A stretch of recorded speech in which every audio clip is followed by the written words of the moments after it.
Hello everybody and welcome back to another episode of Nerd Soup. I am Beau Oliver, joined here today with Aaron the Nerd Soup Monkey and Andres, and we are back to review the final episode of Attack on Titan Season 4, Part 1, Above and Below. We got the news earlier today that there will be a Part 2 coming in winter 2022. I'm hoping that could be two things. That could be December 2022 or January 2022. Right, and you would think that it is going to be January because winter starts December 21st. That would be quite the window. Yeah. And 2022 to 2023, that would be so far off, and especially this cliffhanger. I know. I mean, we did get some action episodes throughout these 16 episodes, but it's really just build up to what is going to be a very climactic finish here. I knew that it was going to cut, but I was like, I didn't know how much time because it went by so fast. So I'm like, oh, we might get a little something here. I was just in denial the entire time that it was only going to be a 20-minute episode. I was really just hoping it'd be a surprise 40-minute double feature. Yeah, you never get that with anime. You'll get the surprise part 2 announcement, but you're never going to get the extended episode or 2 episodes. And we were just saying before we even put on the mics that maybe you would want to see... Peak to win? Say that again? We want Peak to win? Yeah, we want Peak to win. Peak and Levi. At this point, you just got to root for people because the countries, they're all compromised at this point. No, a lot of gray area, but... But I think we all would have wanted to see some more action before we get this break. I don't know why Gallard wants to be turned into a nutcracker again. That surprise on Aaron. He's coming back for that smoke. It's going to be a long wait. I mean, why catch up as fast as I did if I'm going to have to wait? I would have waited you could have just 6 more months. Yeah, you could have just waited until like the fall. Because now I'm going to do a Game of Thrones, and I'm like highly considering reading. After this cliffhanger, after the announcement, when they made the announcement, I tweeted, guess I got to read. Got to break out the old books. Subtitles aren't enough. I mean, this episode was really good. I thought that, like, as obviously the way it cut right before the big action sequence, but I was kind of like, I don't know, on the edge of my seat the whole time, just seeing what was going to happen. Maybe it was that anticipation of a mid-season finale that I thought something bigger might have happened, but kind of like that build-up, it's all there. So I think right when the next season starts, it's just going to be fucking nonstop and for the whole way, depending on how many episodes or if it's a movie, whatever route they decide to go. But I just wish we had it next week. I definitely agree with that. I feel like the final episode did a good job with like setting everything up together. Like you see everyone's cards, everyone's plan is visible to everyone at this point. Now it's just time for the execution. Yeah. Do you think Armin was like, he's down with the plan? Because he's, he is the smartest one. So maybe if anyone can realize, maybe have that reaction, like it's such a good idea, but like I'm crying because it's a fucking terrible idea at the same time. He might be shielding his emotion into like something else. Yeah. It's quite the solution to their problems here. You have everyone basically eventually die off. Like they said, the last people in the country would be older people.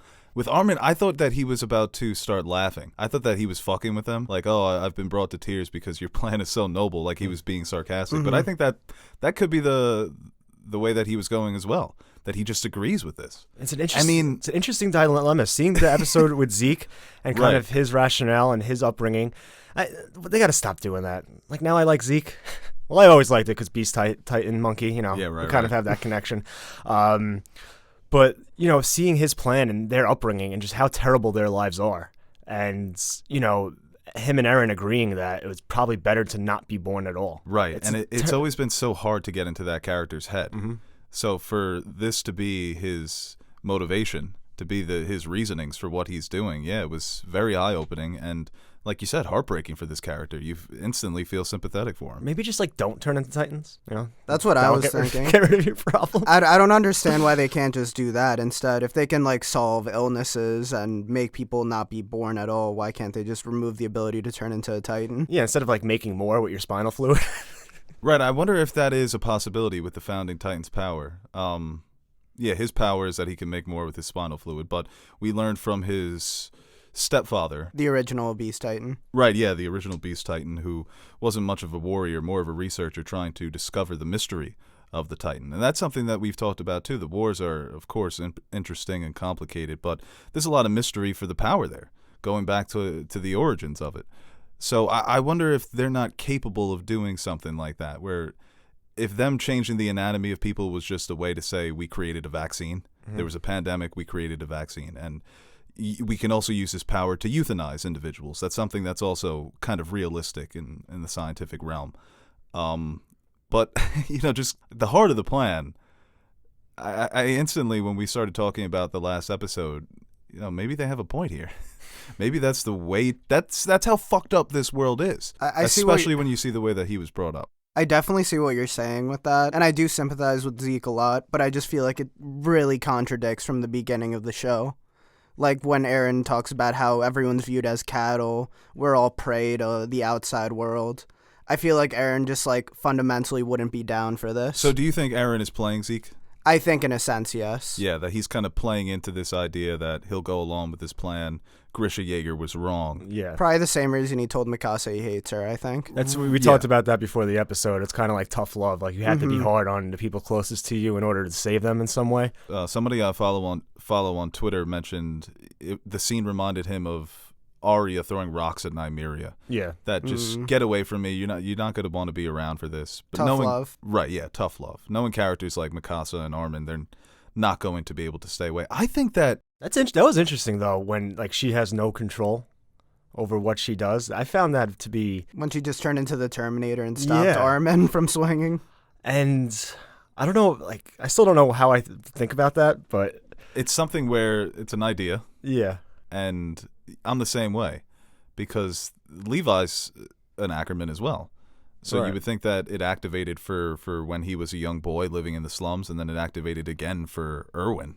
Mm-hmm. So yeah, no, that's an interesting idea. I think that could also be just a lie, like you said, the tough love, telling her that she's a slave to make it look convincing to everyone who was in that room. I mean, it definitely adds an interesting wrinkle, the lack of free will, so to speak, because I mean, we do know that there was some type of manipulation of the Eldian people when they kind of hid the, what actually is going on to everybody through the Titan powers. So, like when they erased history. Yeah. So, I mean, there is something to that, and it's an interesting little wrinkle developing with some of the characters if that ends up being true. But Jean mentions in this episode that Aaron could be up to something. Jean John. He mentions maybe there's another layer to this that we haven't figured out yet, and that goes to your point about maybe he's playing Zeke. Yeah, it's just too radically different from what Aaron originally was in the beginning. He's such a different character, though, that we see a lot of it in Gabby, just this ferocity and kind of just especially early on, he's just a different character. His mannerisms, his temperament is completely opposite. So I think it could make sense that he just has a completely opposite view on what's right. I like how Gabby flip-flops between which side she should fight for in a Every 5 episode, minute. Gabby's just like, poor kid. How is this possible? They're devils. Right, we didn't get a chance to review that episode in Nicolo's restaurant. I thought that was probably the best sequence of the season. Just having all those characters, all that emotion, and Gabby once again in the middle of it. Both sides, doesn't know who to believe, doesn't know who's betraying. Like she said, like Peake said, it's more about being loyal to your friends at this point than it is being loyal to your country. Right, that's how we talked about who are we rooting for, and we're kind of rooting for characters now, and that's kind of these characters are realizing that, we're fucked either way pretty much, so let's fight for ourselves. And yeah, even General McGath he's shown sympathy to the Eldians throughout the season. His rallying cry here is, let's avenge what happened to Liberio, a place that he doesn't have any personal attachment to, but it's the people that he's grown close to. That's where their family are. That's where Peake's family and Reiner's family.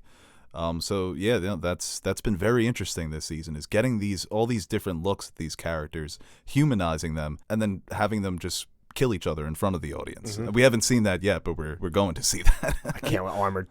Armor Titan versus Aaron again. That's gonna be the rematch of the fucking century, man. The way Aaron just says "come," stands up. He's smoking. Aaron's looking ready. At him. Yeah, he's ready. But that's interesting. That's the plan, right? For Galliard and Peake to mark Aaron's location, and we're going to see that throwdown. Behind the scenes, you still have characters like Yelena.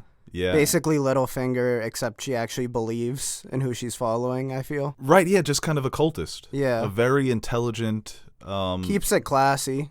Didn't let the shit talking to Nicolo go through. She is... that was mean. That was really mean. Right, Grace just calling... Yeah, that's Yeah. You got to just open the cage at that point, let him duke it out. Yeah. She was like, okay, that was too far. Right, yeah, no, she just fucking kills him. Yeah. That was another great scene, man. Really shows her character. Right, and like I mentioned, that she believes Aaron and Zeke are going to be gods who are worshipped for the next thousands of years because of what they're going to do here. And also interesting with Zeke, the beginning of the episode, it starts with the last episode ended with him pulling the grenade, and we see him now just a torso. He's picked up by a Titan who Thrown in rips the open her stomach. stomach, and now Kangarooed it. Yeah, he's It's basically going to become a baby or be reborn in a sense. yeah, the Han Solo Tauntaun, right? Yeah, and it's like a Titan cocoon, I guess. Yeah. That's where he's going to recuperate. So that's interesting. Is Annie ever gonna wake up?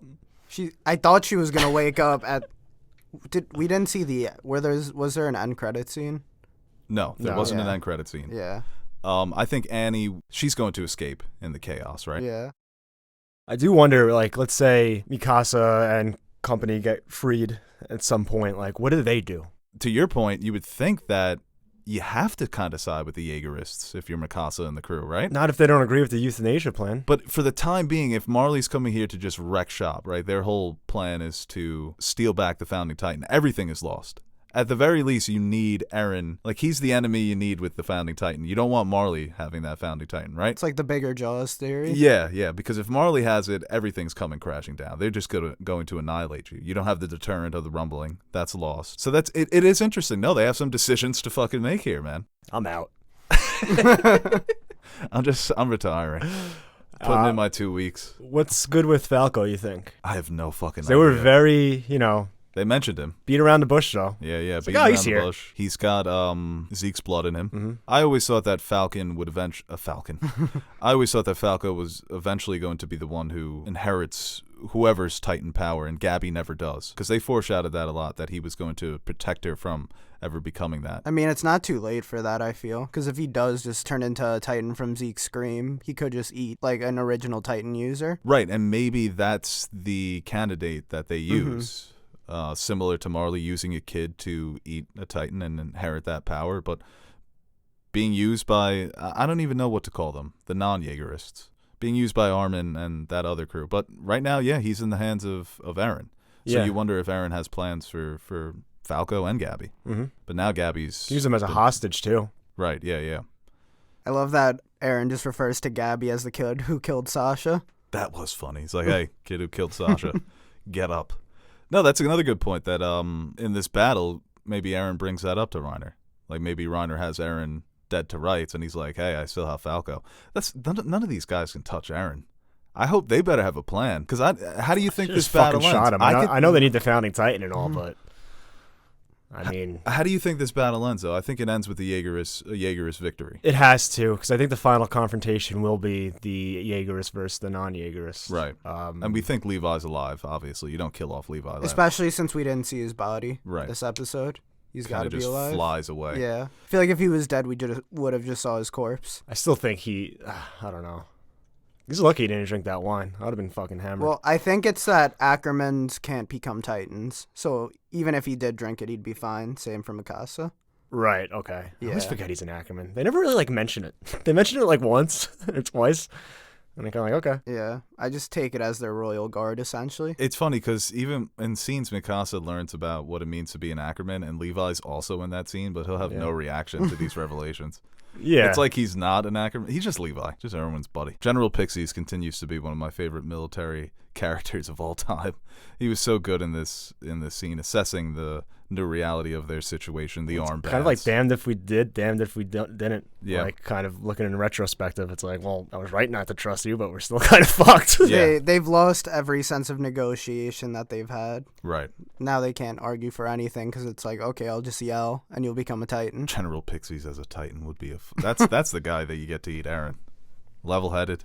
Levi. Yeah. Well, he can't become a Titan. I wonder if he'd get an even shorter lifespan, like because he's already old. Yeah, I wonder how that works if you're Yeah. like 80. Yeah, that's what if I'm 90, I'm taking the Titan juice so I can. Yeah, I feel like it would age you another 13 years. Yeah. Gives you those 13 years. And another character that's always kind of just been in the shadows of the world, Grisha Yeager, who we get more information about how he raised Zeke to be the savior, basically, of the new Eldian Empire, to inherit the Beast Titan. they were going to manipulate his scores so that he would be the one who's chosen. But it's funny because that's how you would think of Zeke as a child, right? Doesn't really care, lethargic, not the best, not the most skilled. Completely average. Completely average, but it's like he's holding back, you know? Like there is obviously wit and intelligence there, but A little bit of he just wants to nepotism from play his new catch. daddy. Right, yeah, some nepotism there.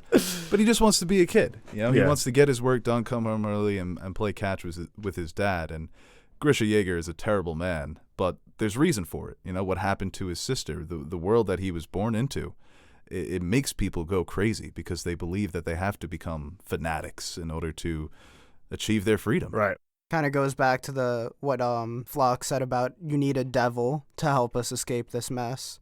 Maybe Grisha thought of himself as the devil that was going to save Eldia. And that insight there was, you know, like you said, instantly, you feel bad for Zeke. Zeke's a human being. And I mentioned in the beginning, he was a character that was always so hard to get into his head. But now you have that understanding there. And I truly believe that he believes in this plan. And it makes him even weirder. I mean, you see that scene between Zeke and Aaron where he passes off the baseball. And you see that Zeke is finally happy. He finally shows emotion. Like, oh my God, someone's actually agreeing with me for the first time. I feel like that was like the scene where Zeke was really himself. Right, yeah, he's finally, like you said, somebody agreeing with him the first time, and family. The first time he can embrace a blood relative in that way. It's just interesting because we really, like you said, we kind of know where everyone stands, but we still kind of don't know where the biggest player stands, and that's Eren. Because there is still speculation, no matter how many times he says it, that he's just playing along or he's trying to deceive somebody. And until we get concrete, definitive explanations or actions shown, that's always gonna be in the back of the viewer's mind. Yeah, and definitely. Is he growing on you a bit, Eren Yeager? I thought this episode he had some of his best interactions. This is probably my favorite I've seen Eren. When Peak pointed him out and he was just standing there and he had like the little lightning going on in his hand and he was ready to go. And then when he finally turned into a Titan, and I was like, yeah, this is pretty dope. Yeah, their first back and forth too. When she's telling Gabby, grab the gun, point the gun, take your finger off the trigger. The dialogue is just always so tight. Well, he was always just like too much for me. Yeah, take it down a notch. I love how he took it scary down. he's really become.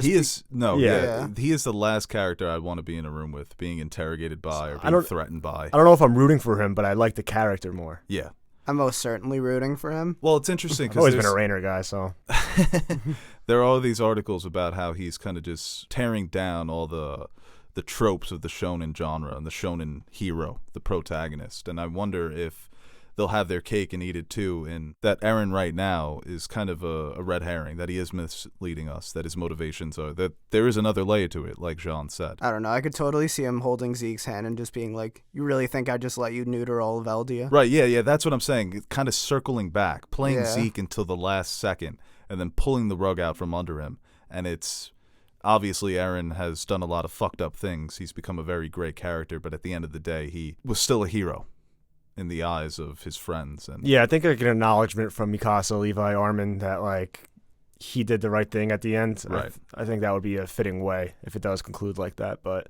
and Zeke, you know, you hate him because of what he did to the scouts, the massacres that he's been behind.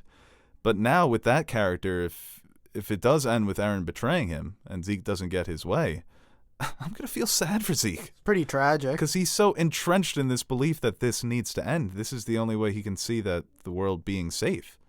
No matter how it ends for Zeke, it's going to be tragic.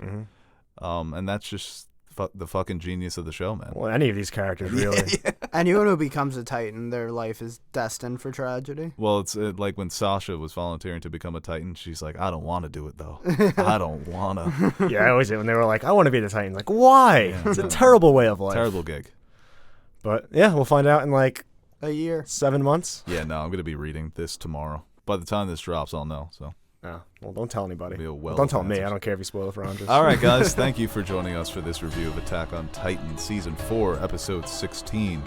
And we may come back and just review the season as a whole, have a nice spoiler discussion. We'll definitely rewatch it. Yeah, I'd be down for that. without a doubt. And I hope you guys continue to come back. We'll be reviewing My Hero Academia in the next couple of weeks. Look at that, Season 5. And we have a Neon Genesis Evangelion review in the works. Damn, look at us. Wow. Look at you guys. I haven't watched any of those. Anime Soup coming at you. For Aaron, Andres, I'm Beau. See you soon. Nice. Well, would you look at that?